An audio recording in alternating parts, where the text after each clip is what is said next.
Jai Tripurari, Gaye hum sab mahima teri.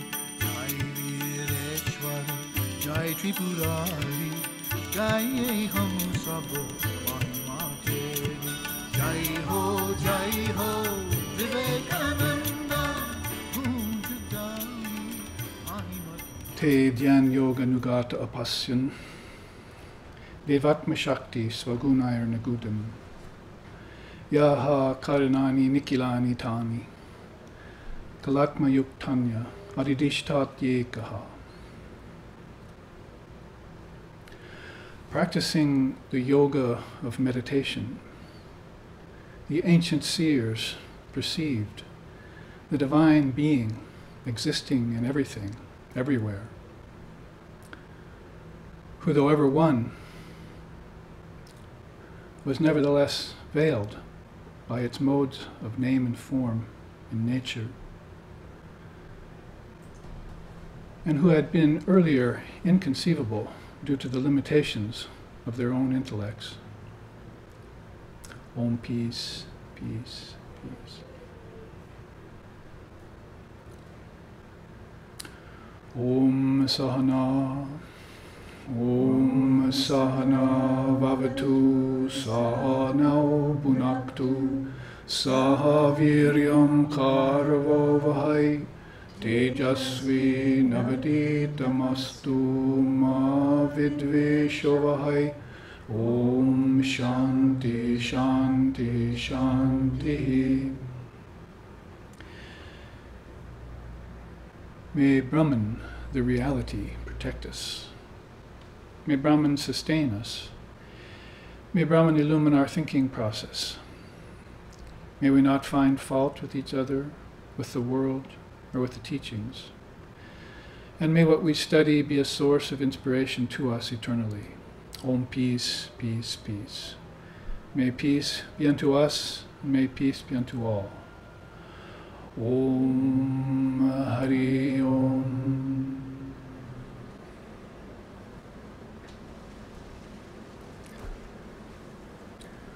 Welcome everyone this day to the SRV ashram in Honaka'a, Hawaii. We are here some 2,500 or 3,000 miles from any other land mass except our own little chain of islands, and therefore surrounded by our own Ganges, our own holy water, the Ganga Pacifica, if you want to call it that. And therefore a very sanctified atmosphere in which to dive in and study the Vedanta. This is ancient, maybe better said timeless system of living. It's very hard to call it a philosophy or a religion because it promises to make a Christian a better Christian, a Hindu a better Hindu, a Jew a better Jew, because of its universal nature. And so because of that universal nature, we've been studying a course of classes over the last 4 or 5 weeks on Advaita Vedanta, that is, non-duality. Non-duality is gaining ground now, rather popular in this day and age, but not popular in the sense that it's very widespread yet. Basically, we have this 3 levels of philosophy that we look into, basically. Non-duality, qualified non-dualism, and dualism. Basically, if you want to borrow Christian terms, duality is pray to your Father in heaven. Because mankind is still thinking in terms of God and mankind being 2 different things, or 2 separate things, like creature and creator, or nature and spirit.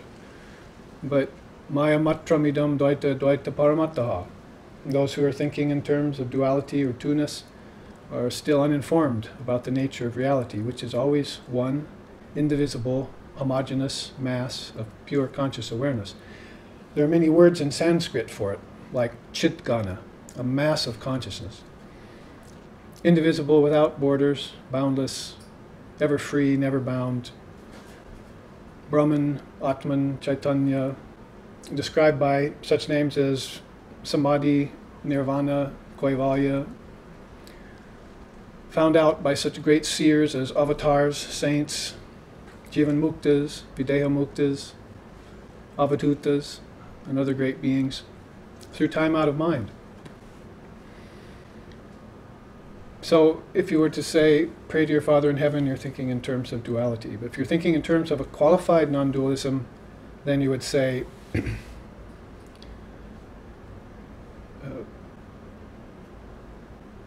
I'm the branch and he's the vine.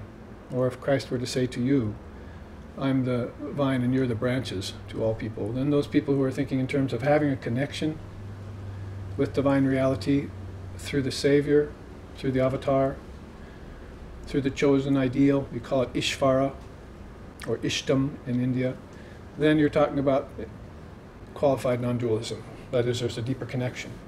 And if you talk about in terms of Advaita, which we were just giving these series of classes on, non-dualism we call it, then you would say, I and my Father are one.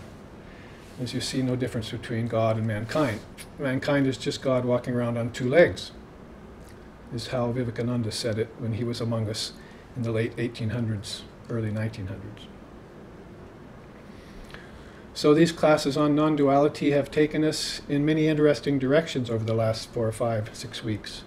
And we end our series of Advaita Vedanta classes in Hawaii today by completing a look at this chart, which we've been seeing here on your right, on my left, called the Jnana Matra, or the particle of intelligence, because we're all basically thinking in terms of particles in these ages.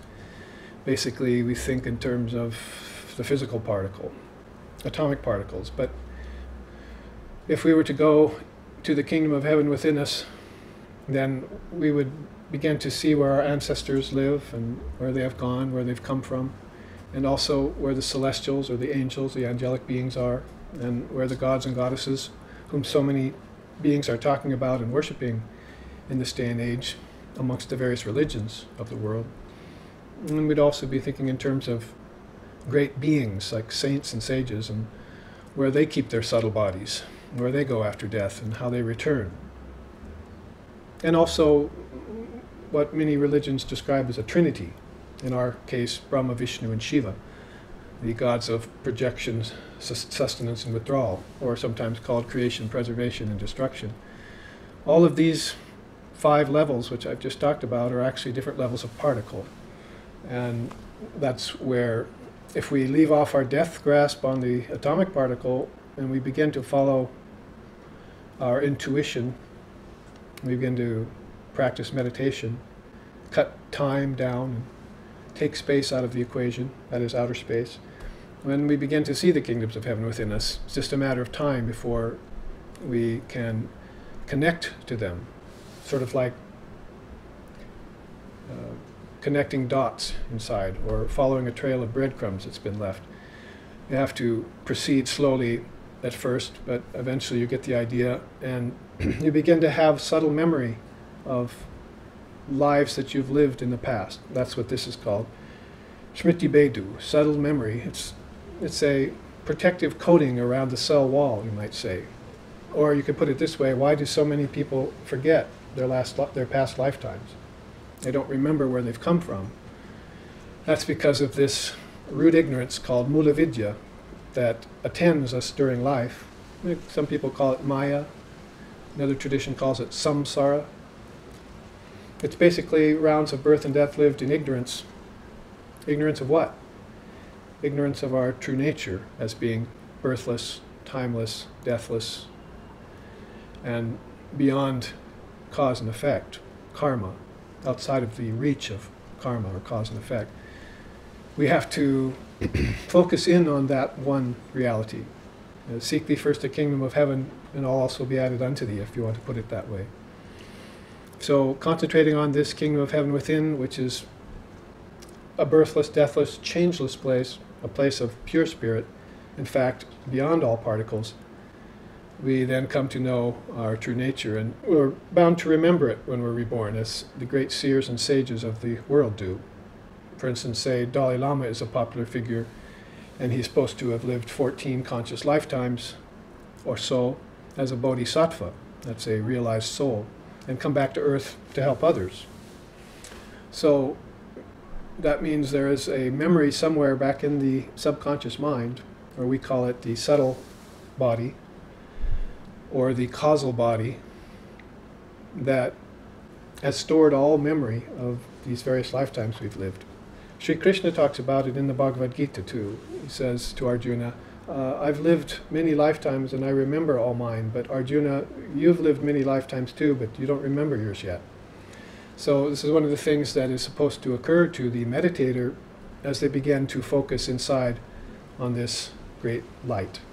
As we were just chanting when I opened up, this Brahman, the light of Brahman, or the Brahman effulgence. We have to sharpen our mind with thoughts on reality alone, and then inform our mind with the non-dual teachings from the revealed scriptures, not the fundamentalist teachings from dualistic scriptures, but the revealed teachings from these revealed scriptures, and then point that inwards with a great force on this Atman dwelling in the heart.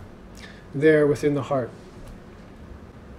where all the subtle nerve endings meet, like the chariot wheels hub, like the spokes of a chariot wheel, abides the Atman. Meditate upon that self as Om, the word, and Godspeed to you into crossing over beyond all darkness. So that is one of the great sayings of these revealed scriptures called Upanishads, which we also chanted about today.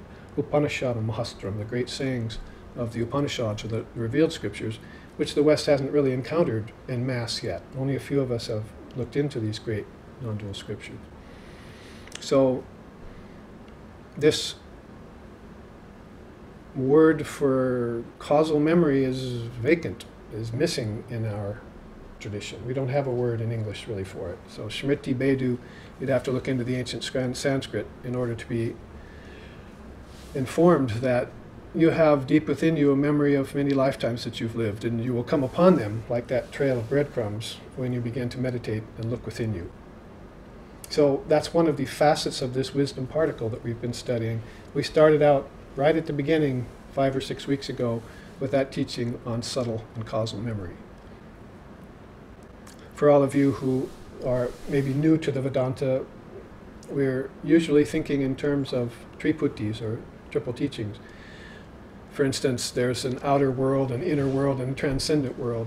And there's an outer body, your physical body. There's an inner body, your mental body, and then there's a causal body. Those are called Stula Sharira, Sukshma Sharira, Karana Sharira. They have names for them in the ancient language. So they taught their children, you have 3 bodies actually, not just one. And further they've said, and guess what? You're not any of those 3 bodies. You're something else entirely. But those are the 3 coverings which you've taken on, you've assumed. And later thinkers then began to think, maybe there's actually a way of subdividing this into a wider category. Basically, they called it the Adara system, and they started talking about sheaths that human consciousness put on. Or maybe you could say divine consciousness if you're a realized soul. Basically, you've put on the sheath of an ego, a separate self with a name and a form. You've put on a sheath of intellect, your thinking process. You've put on a sheath of mind, dual mind, which is always considering pro and con, good and bad, pleasure and pain. It's full of dualities.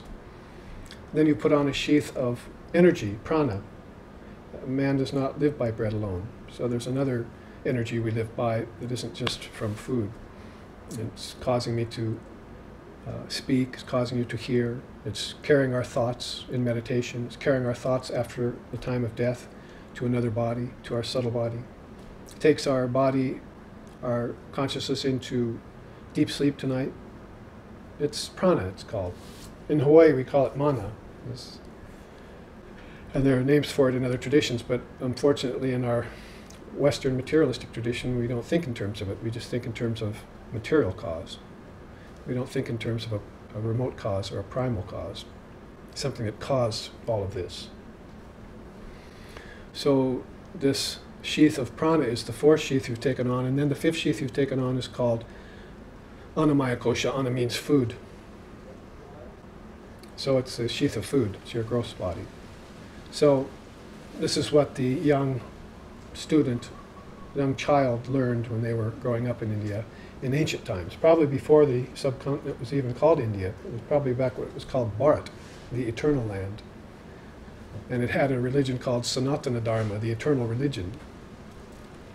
And it had been told to them by many hundreds of great realized souls.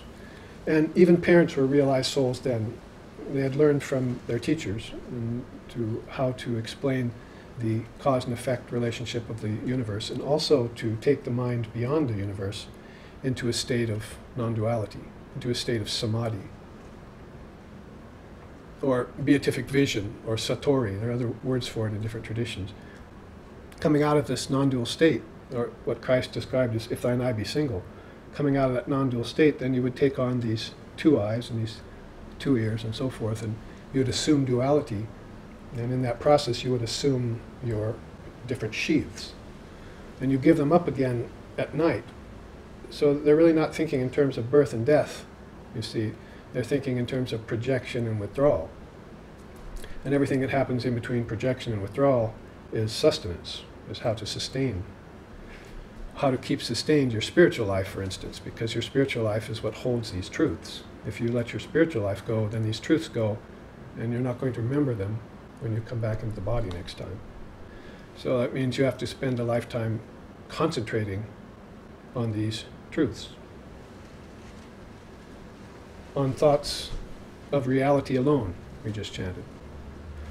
The more time you can spend in those kinds of thoughts on reality, and the less time you can spend in thoughts of pleasure, in thoughts of boredom, in thoughts of brooding, in thoughts of depression, in thoughts of insouciance, in thoughts of mere intellectual study alone, secularism and so forth, the better for you. Because then the more time you can spend with thoughts on reality, the more the memories of your true nature begin to come forward. And that's what you see when you see a seer, or a divine incarnation, or a great luminary. You actually see a person who's brought everything forward from their subconscious and unconscious mind, what we call subtle body and causal body, brought it forward, and now they're just wearing it in their consciousness, you see. You look at them and speak to them, and all they speak to you is truth, and all they reflect is truth. And that's all they're interested in. They're not interested in low-grade mantras like, how's the weather? You see. So this is how to reverse the trend of a bad habit, a habit of mundane human convention, the habit of superficiality, and dig deep into your consciousness, which is full of profundity. It's full of it. It's full of particles of wisdom. See, that's what this is. This is one tiny, fragmentary, minuscule, smaller than an atomic particle, bit of intelligence in your own mind, and that comes from a stream of intelligence. It's called light, with a capital L. In Sanskrit, jyoti. When you see the light, then you're seeing a stream of these particles coming at you. When you hear me speak, a stream of these particles are coming at you right now. But you're going to have to develop subtle eyes to see them, subtle ears to hear them. All your senses are going to have to become purified, and then you'll not only realize this transmission that's coming at you, which is not just a discourse or a lecture or a class. It's a transmission of wisdom particles. And you'll be able to recognize it because your wisdom particles are intact and receptive. So that's what this is, these arrows. Inward, outward, and both ways. The cell wall, the intelligent cell, has retentive memory. That is, it keeps inside of it, without it leaching outward, everything that you've ever seen, heard, tasted, touched, or smelled. Everything you've ever experienced in all the series of your lifetimes is stored inside you in an essential form. All the forms also that you've seen and experienced before are also stored inside you in what's called unmanifested prakriti. That is, sky, trees, ocean, leaves, flowers, bodies, houses. That's all manifested prakriti. Prakriti is a word for nature, by the way. But all of this has come from inside. From the infinite, the finite has come. But being infinite, nothing but infinite remains. It's all infinite. It's all endless. It's all eternal. It's all originless. We can't think in terms of beginnings, middles, and ends and understand truth. Hope to understand truth. It's not going to work. You're going to have to think beyond cycles, like Buddha did. That's why he sat under the Bo tree for 49 or 50 days until he had his nirvana, his realization of how to get out of the cycles of time, how to get out of the cycles of space, how to get out of cycles of rebirth. Gatam, Gatam, Paragatam. I've gone beyond all goals to the supreme goal, the Paragatam. I got out of the river, and I watched the river, and I saw that it just cycled and circled all the time. When I saw that, out of the river of time, the river of human birth and death, I wanted out of it. So I divorced nature, because nature is where form begins, unmanifested nature, and I became a Buddha. What does Buddha mean? Intelligence. I got a hold of my own intelligence.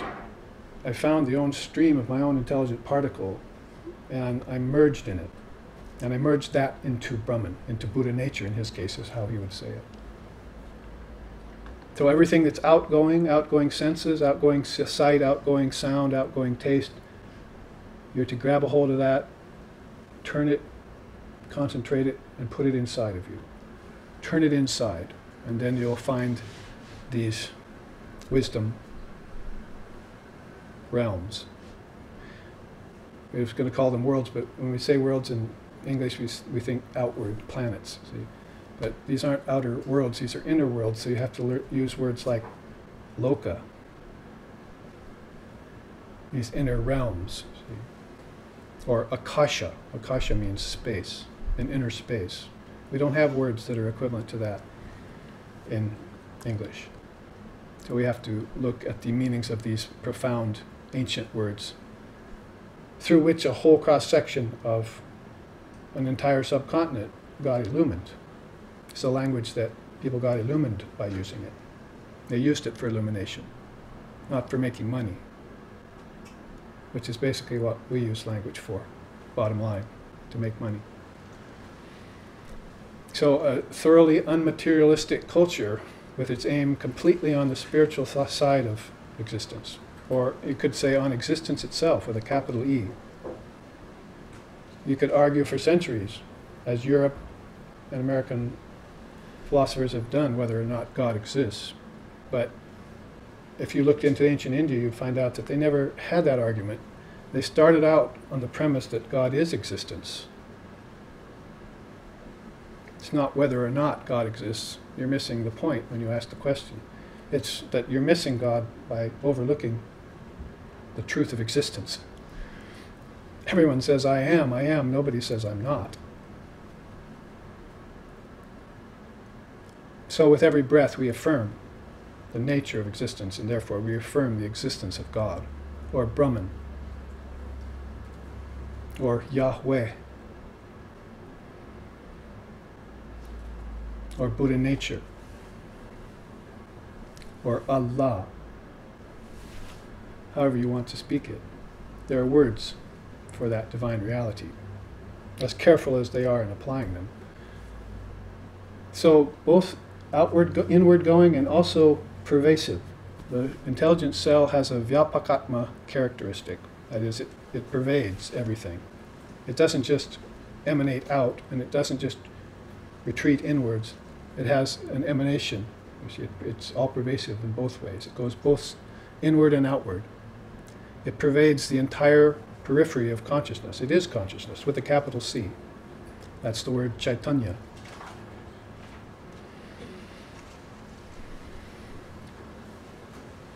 And also you see down here we looked at the force of Chit Shakti at the lower left-hand part of this chart. Chit Shakti is a word that the father of yoga used for the Divine Mother of the universe. Many people are saying that the earth is producing our food. But it's actually, the Earth Mother isn't producing our food, the Divine Mother is producing our food. We're only looking at the outer cause when we looked at the 5 elements, earth, air, fire, water, and ether. But if we look at the purveyor of the 5 elements, then we find there's this Shakti power, this force, that so many beings are feeling intuitively, but they don't have words for. Even physicists are giving it names like Gayatri and so forth.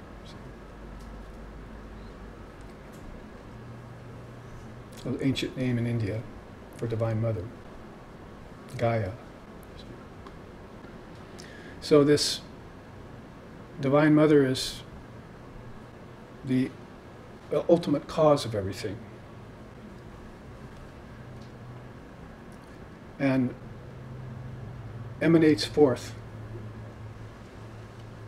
pervading everything. That's that word, pervasion, you see. All pervasion. It's a good word in English. And that's why thousands of devotees are now singing Jaya Jaya Janani Jaya Shri Sharadamani Karuna Rupini Ma Jaya Jaya Janani Jaya Shri Sharadamani Karuna Rupini Ma Nikhil Jagat Mata Jiva Yana Bhakta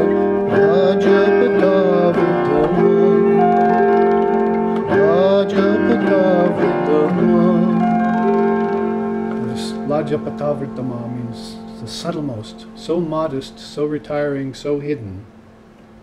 Or you could sing it. Lajapatavrite nicham sharada jnana daike papebhyona shadaraksha kripamayi namostute kripamayi namostute. However you sing it in whatever hymn, which, as I've said, there have been hundreds and hundreds written in a very short time to the Divine Mother of the universe since the advent of Sri Ramakrishna Paramahamsa, who is the Kali avatar of the age. That is, he's come to bring the remembrance, divine remembrance of the Mother of the universe who dwells in all hearts, who placed consciousness in all souls.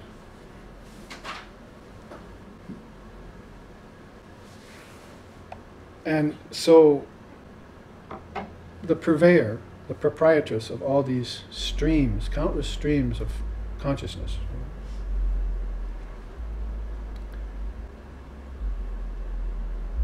so teachings would come forth about the 5 sheaths, as we say, you see, but you should try and transcend the 5 sheaths.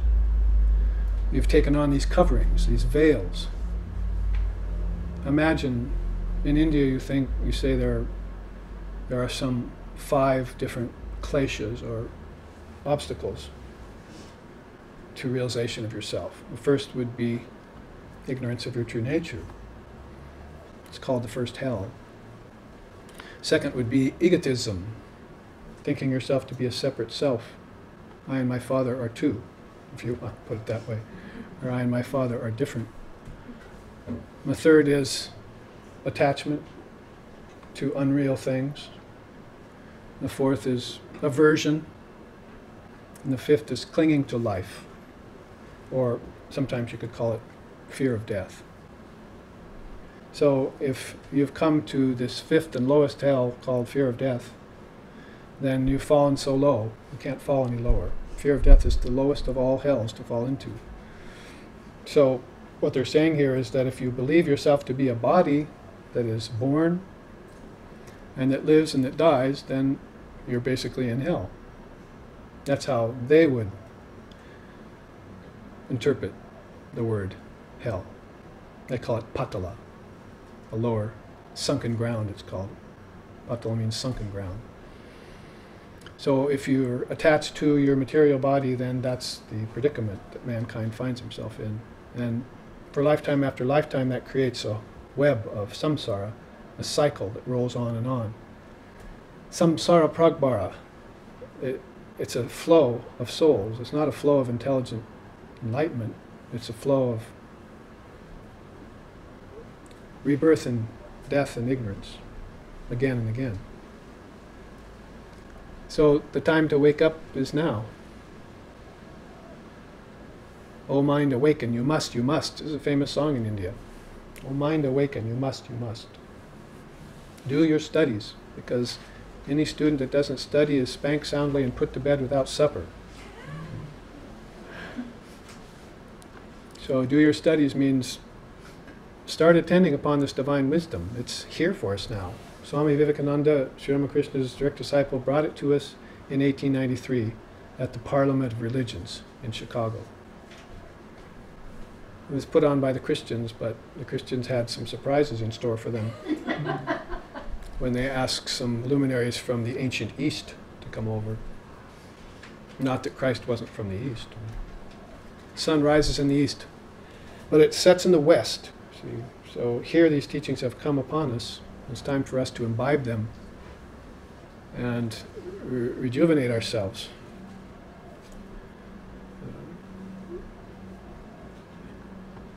And so, considering the stream of consciousness that is flowing all the time, called Kaivalya Pragbara, then take yourself out of that stream of samsara Pragbara and wake up. So you place yourself in the company of the saints and the seers and the sages. Another beautiful song in India.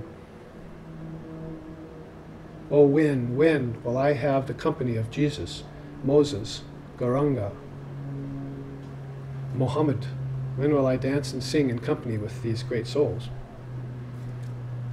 So there's a universal idea. See, somebody who has transcended not only human limitation, kleshas, imperfections and so forth, but somebody who's also thinking in terms of the universal religion. Or if you put it this way, there's no such thing as a foreign religion. That all religion is indigenous to your soul. All religion is indigenous to your soul. All religion is indigenous to your soul. So throw away the term foreign religion. It doesn't make sense.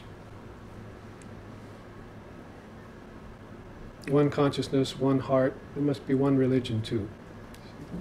It's called non-duality, and it's what we've been studying for 5-6 weeks here in these classes, which, by the way, are being live streamed around the world. Thank you, live stream audience, for joining us here in our little ashram in Honeka'a, Hawaii, with some 15 of us here today, and all here to conclude this class on the wisdom particle and non-duality. So some little bit of review we just did on this cell wall. You see, it's got the pervading power, it's got the emanating power, and it's got the all-pervasive power, all three. You'll find that most of the teachings in India are done in threes. They're called triputis. Waking, dreaming, and deep sleep, 3 states of your consciousness. You're supposed to meditate on all of them and master all of them. They go with the 3 matras of Om, A, U, and M, the word. Also stands for creation, preservation, and destruction. Also stands for Father, Mother, and Guru. Also stands for the in-breath, the held breath, and the expelled breath. Anywhere you go, in yoga, in Samkhya, in Buddhism, in Vedanta, in any of the Indian darshanas or clear ways of seeing, you'll find it's filled with triputis, triple teachings, like gross body, subtle body, causal body. And all of a sudden I find out, well, I have 3 bodies, and oh, guess what? That's where I go to sleep. When I go to sleep tonight, I go to my subtle body. When I dream, I'm in my subtle body because I still have air, earth, fire, water, and ether, don't I? In fact, I'm conjuring them up with my own consciousness. So it must be a pointer or a key that says that I have created all these worlds myself, which then should lead me to the conclusion that God does not create. I'm doing all this. The human being's doing the creating. God's a create. It won't lift a finger It's still. It won't think, it's mindless. It's pure consciousness. No forms arise in it. No worlds arise in it. No movement takes place in it. Like you, when you meditate, if you're doing it right, you cut time down, you destroy all worlds, just like you do in deep sleep tonight. However, you can do it in deep sleep, but it comes back on you, doesn't it? It kicks back on you as you wake up again with all the same problems you went to sleep with. But if you could stay in deep sleep, there's no problems there. There's no causes of problems there. There's no children, there's no cell phones, there's no money. There's no suffering. In fact, there's just bliss there. Deep sleep is called bliss. That's why you can experience it for 15 minutes and feel so refreshed. But you can dream for 8 hours and wake up a nervous wreck. So it's still, it's silent. It must have turned back in on itself and with the power of its own intelligence merged itself. So that's why the intelligent cell has the power of merging. See? It has a power of actually destroying, dissolving power it's called. We looked at that. Arupa manonasha. Nasha means to destroy, mano means mind, and arupa means no form. So put those three together, those three Sanskrit words together, and you get some sort of inkling of what you meditate on if you're a non-dualist. The mind, you destroy the mind because the mind is the producer of all form. Like we just said that in deep sleep tonight, you're creating worlds and frolicking amongst them. You're flying in them. You're walking in them. You taste in a dream. You hear in a dream. You see in a dream. So you must have 5 elements and 5 senses to do that. Just like you have 5 elements out here and 5 senses out here to do that. So that's called your subtle body. You have a subtle body you go into every night. The thing is that you want to do it consciously now. If a teacher comes to you and says, fine, listen to this, now sit in meditation and try and go into your subtle body consciously. Mostly people are fantasizing about it, or daydreaming, or imagining. But imagining and envisioning are 2 different things. Yesterday's imagining is tomorrow's envisionment. It is if one day you get some guidance, inner guidance, then you can sit and meditate and begin to open up the doorway to your inner worlds. There's a whole cosmos within you, out of which the outer cosmos came.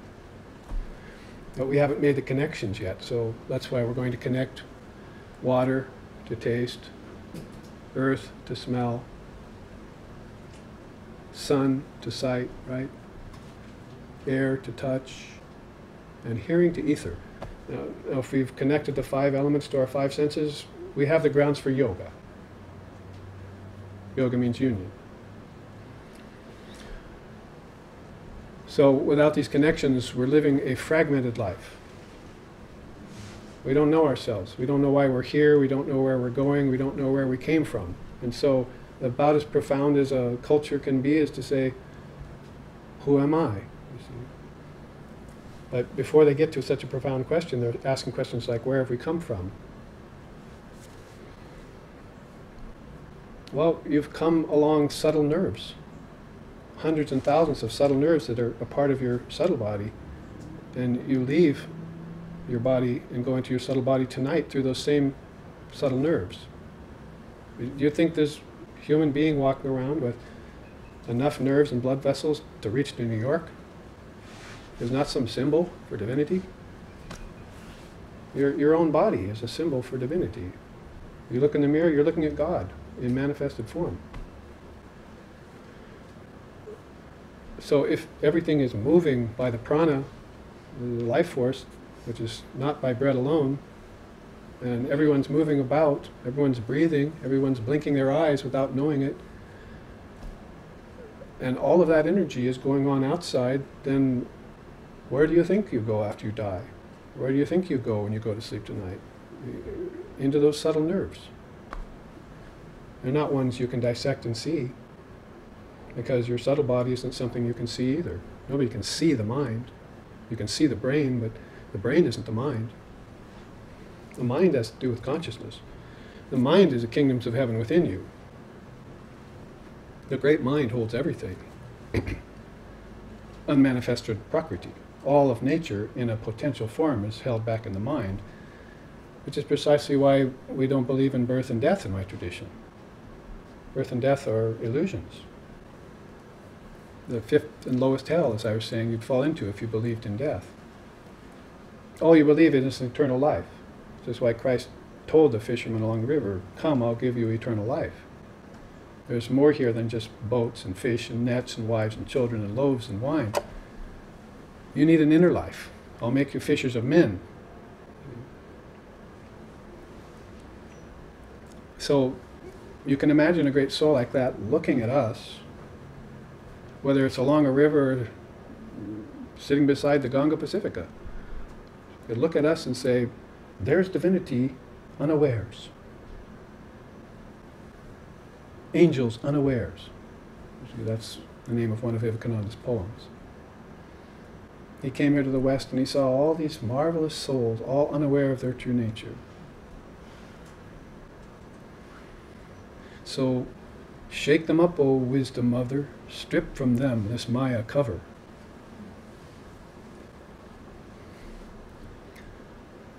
So we take the coverings off the gift. See? And that's basically what this quote is about. It was the very first quote we took, in case you don't remember. He's talking here about the 5 sheaths. I'll read it to you because you're too far away to probably see it. The bodies of beings which appear in the form of a framework of bones and sinews is the self of the nature of food. Sheath number 1. Right? It's appearing to you in the framework of bones and sinews. Further within, okay, now we're talking about further within in consciousness, not further within the body. Because further within the body you're going to have blood and pus and phlegm and all sorts of other things. You're going to have to look at the rasas and the dhatus and the various elements of the body. That has to do with health on a physical level. But if you want to look at spiritual health, he says, further within, the self of prana is split into 5. Self of prana split into 5. I think even accidentally I might have brought a chart about that. Here are the 5 pranas and the forms of the one ekka prana. The 5 pranas here listed as udana, prana, samana, apana, and vyana. I know what you're thinking. Pana, pana, upana, prana. Prana. So basically you have things like your breathing process, prana, apana, your outward breathing process. The same energy as when you're going to sneeze is a prana. That's the inward moving prana. Chu is the outward moving prana. And then you have a prana that's circulating the nutrients through your blood. You have a prana that's all pervasive. It's like our wisdom cell. It's everywhere at once. And you have a prana that's raising your thoughts. The yogi or the yogini likes to get a hold of that prana that helps raise the thoughts. Because then he'll give up brooding forever. He'll never be bored. And he'll only be interested in higher wisdom. And he'll dwell in higher wisdom while he lives, as he dies, and if he's reborn, and in the bardo state in between. He'll live in wisdom all the time. He never leaves wisdom ever again. It's like his default zone. I will not go any lower than wisdom.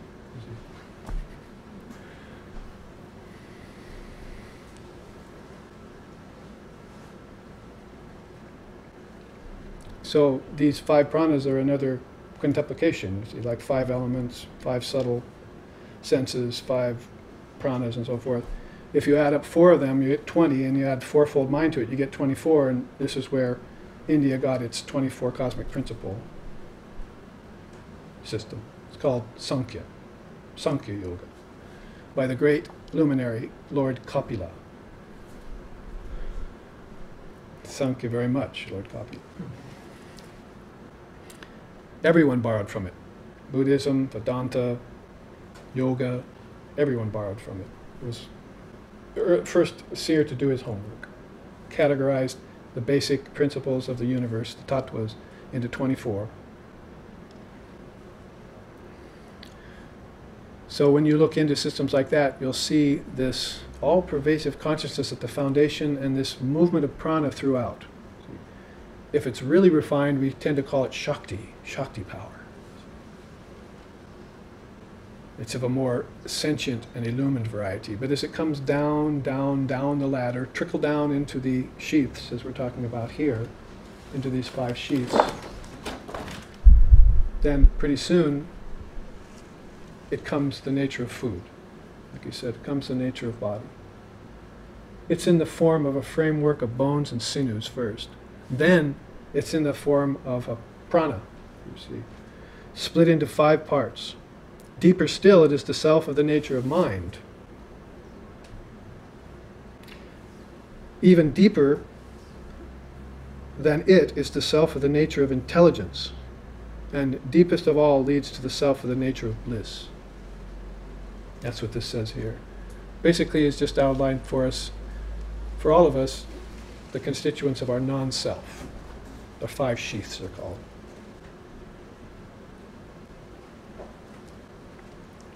Five sheaths. To finish out the quote here, food is pervaded by vital energy. Vital energy is pervaded by mind. Mind is pervaded by intelligence, and that ever-happy intelligence is pervaded by bliss. This self of bliss is pervaded by Brahman, the witness, the innermost of all. Brahman is not pervaded by anything else, neither by action nor begetting children nor by anything else, but only by knowing that Brahman does one attain peace. So basically, in 1 or 2 slokas, the Upanishad is giving us the description of our non-self in 5 levels: body, energy, mind, thought or intelligence, and ego. And it's called the 5-fold non-self, the Adara system. Or the 5 koshas, if you'd rather say it. 5 koshas. Kosha is like a container for something. Now, beyond all those 5 sheaths is Brahman. It's not pervaded by anything else. In fact, it pervades all this. So now you can see why the intelligent particle is important to know, because it has this pervading quality, and it has this withdrawing quality, or dissolving quality, called arupa mananasya. And therefore, it puts the soul, that is you, in charge of your 5 sheaths. And it also makes you responsible for your own enlightenment. That is, you may begin working right now in coursing through your 5 sheaths. You course through your 5 sheaths, basically, you'll be looking at something like this. 5 sheaths and their properties. In case there is any doubt about what your 5 sheaths are, let's start at the bottom. I'll give you the list. The sheath of food or matter is the transformation of food. It lives by food and dies without food. Being skin, bone, flesh, and marrow, it cannot be the Atman, the soul, which is unchanging. It is insentient, an object of the senses, and is a non-enjoyer. It is material, undergoes change, borrows its life, has various attributes, and is controlled. It has a cause, and itself causes ignorance and identification with unreal things. That's the description given by the non-dualists about one's body. So you could probably, if you read that and meditated on it, lose fascination with your body pretty quickly, which will be a healthy thing, to become detached from your body. Now, the self, the description of the pranamaya kosha, the sheath of vital energy, they call it, because prana doesn't have a very easy way of defining in English. We'd have to call it, the closest thing we'd get would be vital force. Elan vital in French, if you will. The pranamaya kosha, that sheath of energy that is your second sheath, that is not as gross as the body, but a little subtler, consists of 5 organs of action and 5 vital forces, which we just looked at. Dwelling in and permeating, it engages beings in all works. People are driven by a force, not by bread alone, but by some force. That's their energy. If you want to define energy deeper and look into it and meditate upon energy, you'll see that that's prana. And it's a missing link in our Western thinking, prana. We don't think in terms of what makes the eye see. We only think in terms of the eye and seeing.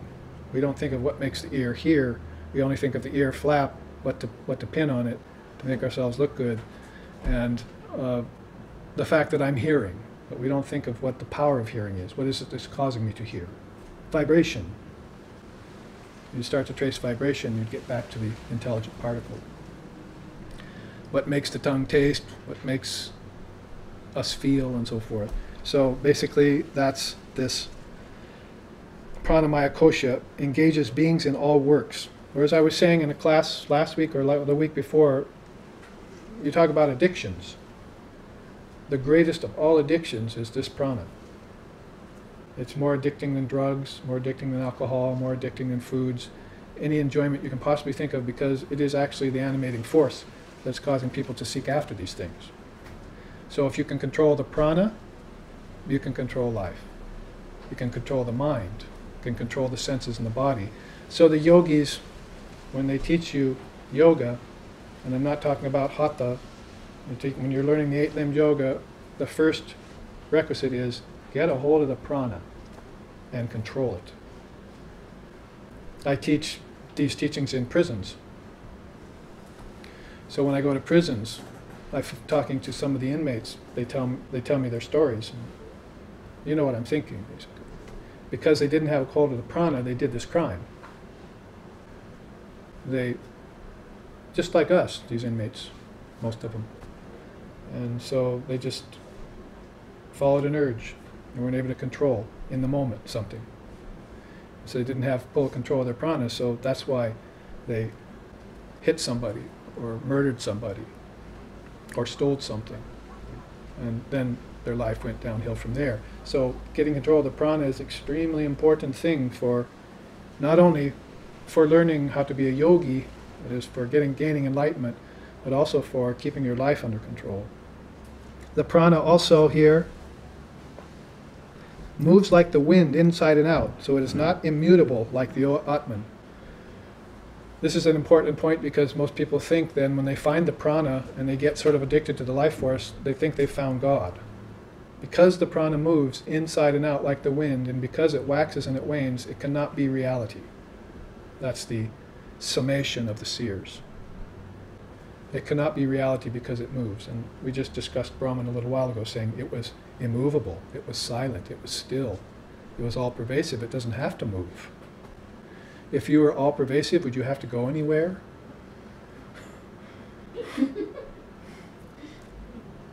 More like the spider web of the spider. She knows everything is happening everywhere, you see, by these strands. So these strands of prana come out from the Divine Mother and knows everything is happening, so she doesn't have to move. She's all pervasive. It's a nice word to meditate on. This prana has no knowledge of itself, and essentially it's insentient. It will wane out of the senses and out of the body. It waxes and it wanes. So in that case, we know that it's not the absolute reality. And also it has no distinction of knowledge between what's good and bad. The prana can do a bad act, cause you to do a bad act. It can also cause you to do a good act. But Shakti power would not do that.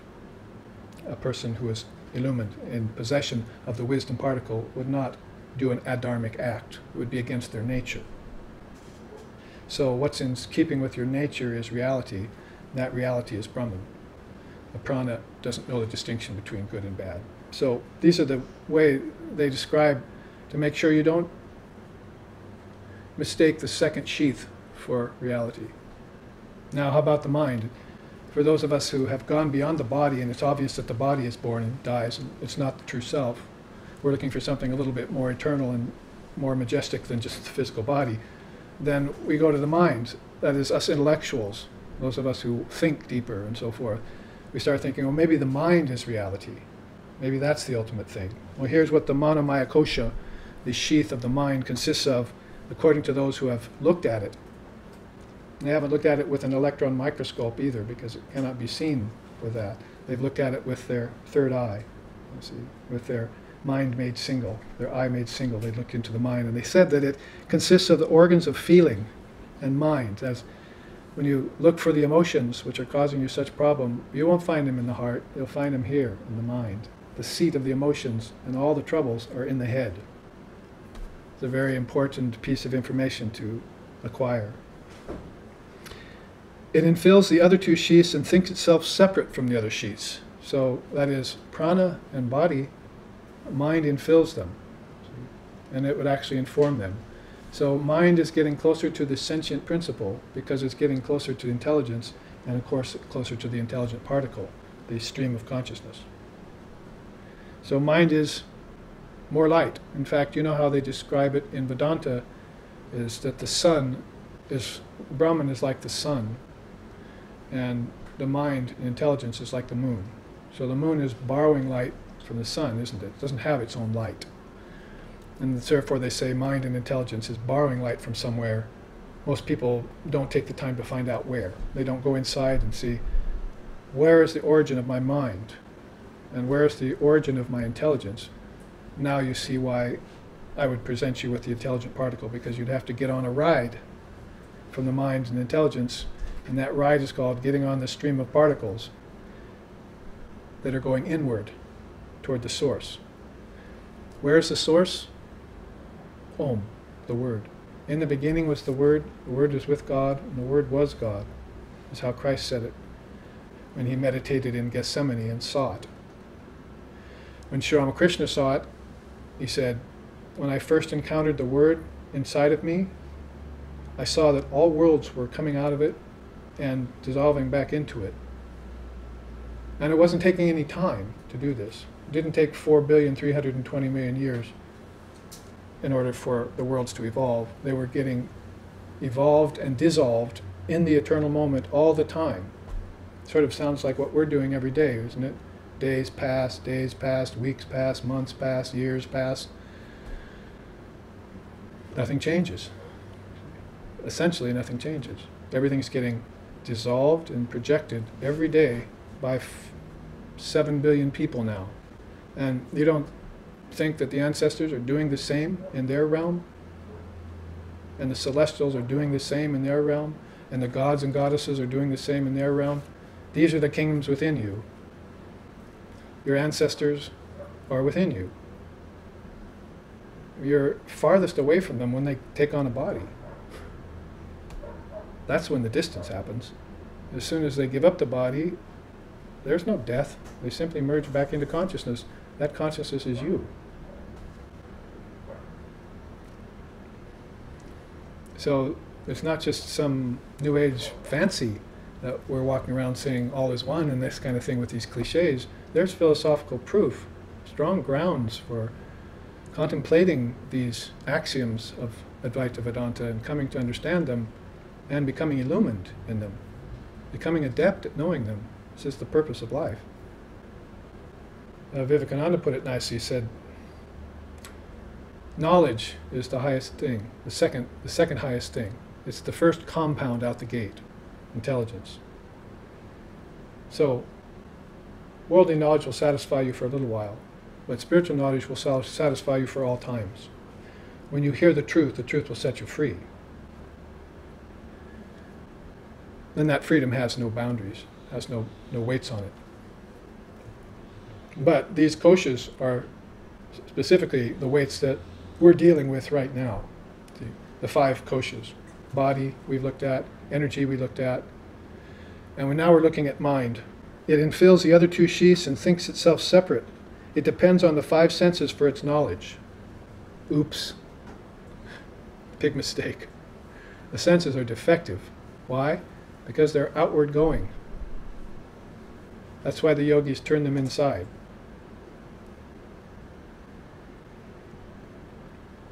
You'd have to transcend the physical universe made of atomic particles, wouldn't you? I mean, there are songs about it. actually songs about it. Kshina smartina sakaruna japanti mudajana ashtakyantvi dantu aha dehatma vadaturaha. What does it mean? We will crush the stars to atoms. We will unhinge the universe. Don't you know who we are? We are the children of immortal bliss. It might have sounded like a pretty little tune, but the words are anything but surface. You see. We will crush the stars to atoms. I mean, in a sense, hasn't our quantum physics done that already? Crushed the stars to atoms? Really? I mean, he sang that, he said that actually, Swami Vivekananda, back in 1893. Long before, that was when Nikola Tesla was living and people like that. He went to the first World's Fair and saw Nikola Tesla's demonstrations there and electricity and all that. But Vivekananda and the people from India were always thinking about, we have crushed the stars to atoms. We had to wait around until we had enough money and wealth to invent an electron microscope and had enough time to place it on the object and take a strip of the object apart and look at it and see that it was made of quarks and neutrons and the subatomic particles and that they were all changing at a billionth of a second, and still we're attached to the world. But we can't give it up. Why, egotism, attachment, aversion, clinging to life? Attachment's the third hell, isn't it? We're attached to things that are unreal. Our quantum physicists basically have showed us that all of this is vibrating particles, vibrating at a billionth of a second, yet still we can't give it up. When Lord Buddha gave this teaching 550 years prior to Christ, he called it shunyata, emptiness. Now, there's a conclusion one can get behind, you see. Not only explain it, but give a word to it. Shunyata, emptiness. Oh, I see, the whole thing's empty. So we looked at the intelligent particle, and we saw that it has that ability to destroy all things, to render all things empty as they are. Empty of what? Empty of substance, for one thing. Empty of the ability to fulfill you. It's another. Can objects ever fulfill you? The predicament of man is that the mind has created objects, so he's created the worlds, and then he's come out and embodied himself in one of these objects called the body, and he's sporting among those very objects that he projected with his mind. Then he loses them, and he becomes depressed. Yet they're still within him. He can manufacture them again and again, and he does every time he wakes up and goes to sleep. People are thinking, well, maybe tomorrow will be a better day. Why don't you just plan for it to be a better day? It's your day, you see. You're in charge of it. If you lost something, get it back tomorrow. Because it's always yours. That's what eternity means. What's in a word, they say? A lot. Everything's in a word.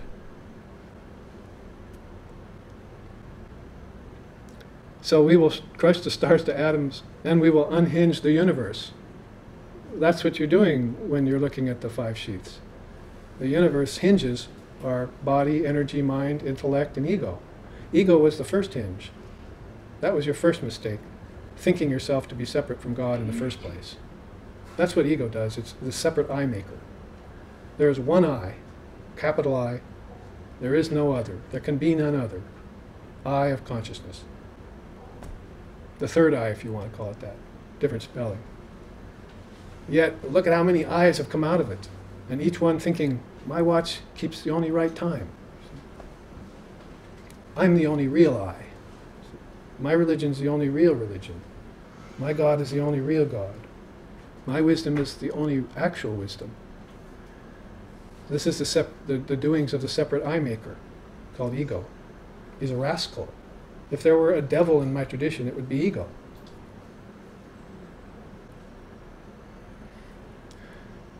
So these are the hinges which we're unhinging. We will crush the stars to atoms. Okay, we did that. We saw through the physical particle. We now know that there are life force particle, where our ancestors go. We now know that there's a mental particle, where the celestials abide in heavens.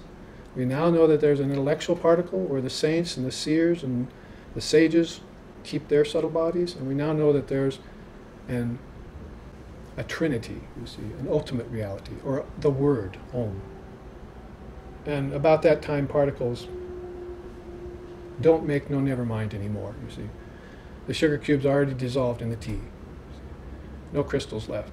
It's all one homogeneous mass now of sweet, blissful liquid. And luckily I know about it and I can immerse myself in it, you see. I go into it every night in deep sleep. Why can't I go into it every time I meditate? And certainly, why shouldn't I go there when I drop this body? Otherwise, I'll come back in another body, still not knowing. And then, again, still not knowing. And the whole thing becomes redundant. Why do you think people are bored with life? They've been there, they've done that. How many umpteen times, you see? There's nothing new under the sun.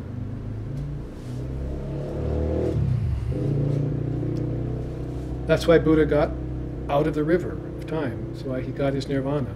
He got off the merry-go-round of the world. See? It's fun at first, then you get a little nauseous. Stay in the bath too long, you get wrinkled, right? It's old age. I've experienced old age enough, thank you. So, crush the stars to atoms and unhinge the universe. And then sing. Hamsa Hamsaya Vidmahe Paramahamsaya Dhimohi. Everything has a good Gayatri connected with it.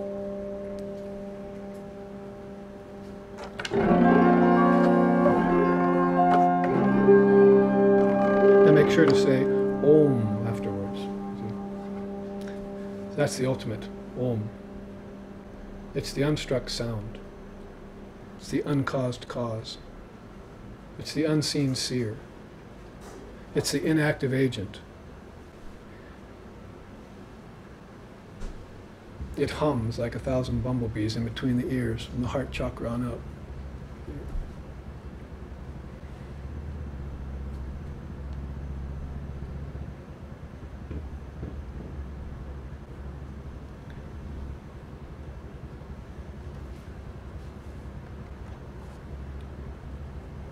About the mind, it retains its existence and interest via sense-life objects and desires. That's the ordinary mind. It is the very home of ignorance and the cause of all bondage. The mind is the problem, not the body. It causes the universe to appear and disappear by its projecting power. Like that intelligent cell, right? So we are here. Causes the universe to appear and disappear by its projecting power. The mind has a huge amount of power for projecting and withdrawing. Even ignorant minds do that. They project and they withdraw in ignorance. They create and they destroy in ignorance, don't they? But if you get an illumined mind, then you have this power of atmic projection. See, projecting sport of consciousness and withdrawing back again without gaining or losing a thing. You can't take anything away from Brahman, you can't add anything to Brahman. 400,000 beings can die in a tidal wave and Brahman won't change one iota. Reality is changeless, birthless, deathless, and so forth. Learn your lessons well and be birthless and deathless. Crush the stars to atoms, unhinge the universe, be yourself. Then try and engage in a life. They ask Swami Vivekananda once, should a man be reborn? After he had given him all these teachings about the risks, about the downside of it. And he answered, I certainly hope he will not be reborn. Not until he can do so in full consciousness. So that's the challenge, you see, for the aspiring yogi or yogini, is to try and project and withdraw in full consciousness. Do everything in the Dharma, if you want to put it that way. You all know what the Dharma is, right? The mind also binds the soul to the body and objects via attachment and frees it from them via non-attachment. Sri Ramakrishna used to say, the mind is the gateway to hell. It's also the doorway to heaven. So it's up to you to choose. Which way will you take it? You'll have to take this mind with you, my dear, after you leave the body. That's how Holy Mother put it. You'll have to take this mind with you after you leave the body. So make sure it's in fine shape. Keep it in fine shape while you live. Keep it in good control, and also maintain it at the time of your death. A conscious death is a very precious thing. Don't be afraid of death. Death doesn't exist. It's an illusion. It's just a transition into another state of consciousness. Just like walking into one room and walking out of another. See, so Sri Ramakrishna passed away, and Holy Mother was bereft. So she was taking off her jewelry and her red bordered sari. Widows in India just wear white and don't wear any jewelry. And Sri Ramakrishna walked in the room. This was after his passing. And he said, "Why are you doing that?" "I haven't died. I've just passed from one room to another." This was her first vision of him after he passed away. So the devotees sing, Jaya Shri Ramakrishna Bhagavan Karunamaya Jaya Kripa Nidana. Sing it with me. Jaya Shri Ramakrishna Bhagavan Karunamaya Jaya Kripa Nidana. Jaya Shri Ramakrishna Bhagavan Karunamaya Jaya Kripa Nidana. Kudi Rama Ke Kanaya Dulare Chandramani Ma Ke Drigatare. Jaya Shri Ramakrishna Bhagavan Karunamaya Jaya Kripa Nidana. Forget to end with Om. So the devotees, by the thousands now, I think 4 million now, sing Jaya Shri Ramakrishna Bhagavan, the great Lord, victory to the great Lord, who conquered lust and greed, who saw through the 5 sheaths and identified himself with Atman, who practiced all religions and realized the essence in them all. Universality came embodied in Sri Ramakrishna. That was number 1. And number 2, he brought the Divine Mother of the universe into full view, because she's usually behind the scenes, hidden.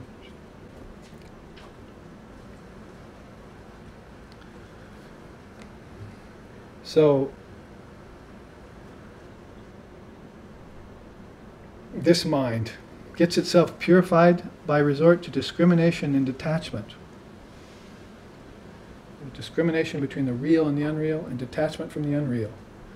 That's the 1-2 punch in Vedanta that puts ignorance to the mat. Learn how to discriminate between what's essential and what's non-essential, what's real and what's unreal. And then remove what's unreal from the mind. That's actually the best discipline, the best yoga of all. If you can find out what's haunting your mind, get in there and remove it. You won't need to do anything else. 100,000 breathing exercises, 1,000,000 asanas will not do that for you. But if you can, by this act of your own willpower, get into your own mind and search out the defects there and remove them, that's your discipline, that's your yoga. Sri Ramakrishna said it was like holding a piece of white paper, looks like it's perfect, you see, and you hold it up to light and you see all these dark specks in it. That's the mind. Seems like it's fine, everyday mind, you see. But put it in the light of the seers or holy company, the guru, spiritual practice, sadhana, then you won't find it so pure and white anymore. You'll see all these hidden defects. And those hidden defects are what are bringing you back into the body in ignorance, because they're there when you die. If you have to take this mind with you after you go, then it's what you're left with in the bardo of the afterlife, as the Buddhists would call it. There's this bardo that happens between death and rebirth. Actually, there are 3 bardos. One, about 7 days, where the soul tries to identify with the Buddha light, the Buddha nature. And if it fails that, tries to identify with the worlds, the Shambhala worlds, see, the higher worlds. And if it can't do that, then it has to relive its life again. It has to look and inspect its last life, see what was wrong, and come back and do it all over again to try and improve it. Those are called 3 different bardos. The bardo of death to rebirth happens. It's a span of time, basically. And it's very, very concentrated when it happens to you. And you can be prepared for it. Beings are taken off guard for no reason. Just take your mind and put it into the ocean of the teachings. Like a towel, you dip in an ocean till it's saturated, completely soaked and malleable. See? No ignorance, no devils, no trickery, no hocus pocus. Get a mind that's made of pure light. So saying here basically, purify it by resort to discrimination and detachment. You don't have to move to do this practice. In fact, it's better for you if you don't. You can do it right here. That's how Buddha did it. Sat under the tree for 49 days. He wasn't going anywhere. He said, enough of this. You want me to tell you his words? O architect of these worlds, I have seen you. Now that I've seen you, I will never again build houses. I will not build houses of wood. I will not build houses of stone. I will not build houses of flesh and bone. And I will not build houses of wise conception. He's talking about koshas, isn't he? There's a physical kosha, your dwelling place, your body, and there's an energy kosha, and then there's a mental kosha, your house of wise conception, you see. But they all come tumbling down in the end. I will not build houses anymore is the essential part of that saying. I will not project, withdraw anymore, you see. If I do anything, it will be to associate with suffering beings. I will not attach to them. So basically, you can associate with your body, you can associate with energy, you can associate with your mind, but never identify with it.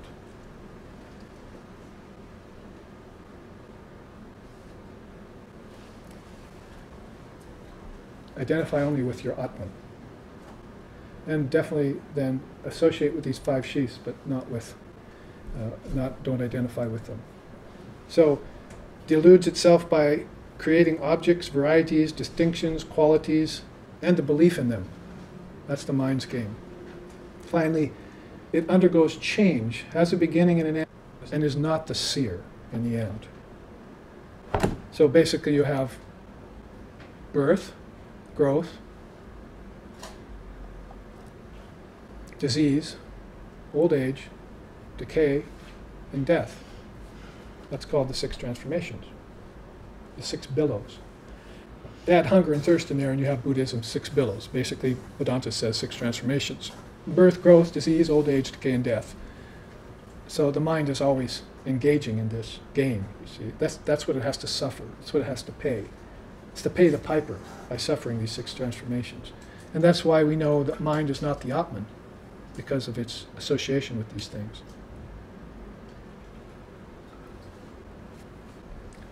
You know, you heard me sing before.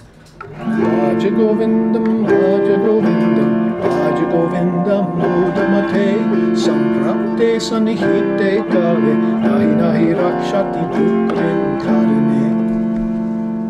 That's one verse of a number of verses in this hymn called Bhaja Govindam by Shankara, one of the great non-dualists, lived about 700 AD. And he said in one of these verses, I could sing it, Nalini Dalagata Jalamati Taralam, and so forth, on and on in Sanskrit. He says, when I was a baby, I was attached to my mother's breast. When I was a young boy, I was attached to sport. When I was a young man, I was attached to a young woman. When I was old, I was attached to anxiety because fear of death. But alas, to the Supreme Brahman, I was never attached. Attached to everything but the essential thing. Right? Seek thee first the kingdom of heaven.